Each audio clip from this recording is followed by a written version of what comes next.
Hi అండి, welcome to our channel. ఈరోజు వీడియోలో పైన సాఫ్ట్గా లోపల జ్యూసీగా ఉండే టేస్టీ స్వీట్ రెసిపీని ఏ విధంగా ప్రిపేర్ చేసుకోవాలో ఈ వీడియోలో చూద్దాము. వీడియోని స్కిప్ చేయకుండా పూర్తిగా చూసి మీకు నచ్చితే లైక్ చేసి కామెంట్ చేయడం మర్చిపోకండి. ముందుగా స్టవ్ మీద గిన్నె పెట్టుకుని 1 కప్పు బెల్లాన్ని కానీ లేదంటే పంచదారని కానీ తీసుకోండి. ఇప్పుడు ఇందులోకి ఏ కప్పుతోటైతే బెల్లం తీసుకున్నామో అదే కప్పుతోటి వాటర్ తీసుకోండి. ఇప్పుడు ఈ బెల్లం కరిగి 2 నిమిషాలు బాగా మరిగించుకోవాలి. బెల్లం కరిగితే సరిపోతుంది, పాకం రానవసరం లేదు. గులాబ్ జామ్కి మనం ఏ విధంగా ప్రిపేర్ చేసుకుంటామో అదే విధంగా బాగా మరిగి చేతికి కొద్దిగా జిగురుగా వస్తే సరిపోతుంది. ఇప్పుడు స్టవ్ ఆఫ్ చేసుకుని పక్కన పెట్టుకుని మూత పెట్టుకోవాలి. స్టవ్ మీద వేరొక ప్యాన్ పెట్టుకుని 1/2 కప్పు తెల్ల గోధుమ రవ్వ తీసుకోండి. రవ్వ సన్నంగా లేకపోతే ఒకసారి మిక్సీ చేసుకుని తీసుకోండి.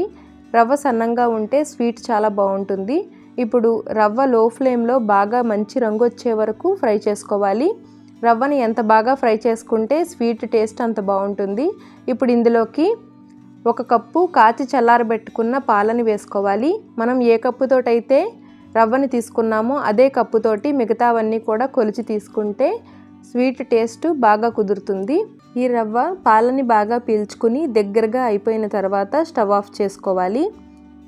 మరొకసారి బాగా కలుపుకొని బాగా చల్లారనివ్వాలి. ఇలా గోరువెచ్చగా అయిన తర్వాత 1 లేదంటే 2 నిమిషాల సేపు బాగా కలుపుకోవాలి. ఇప్పుడు ఇందులోకి 1 స్పూన్ వరకు మిల్క్ పౌడర్ వేసుకోవాలి.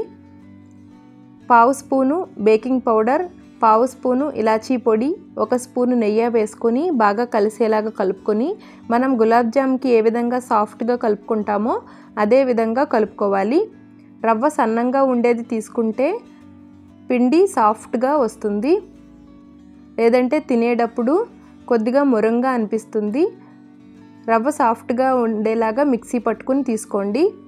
ఇప్పుడు ఈ విధంగా బాగా దగ్గరగా సాఫ్ట్ ముద్దలాగా అయిన తర్వాత ఒక 10 నిమిషాల సేపు పక్కన పెట్టుకుని 10 నిమిషాల తర్వాత చేతికి నెయ్యి రాసుకోవాలి.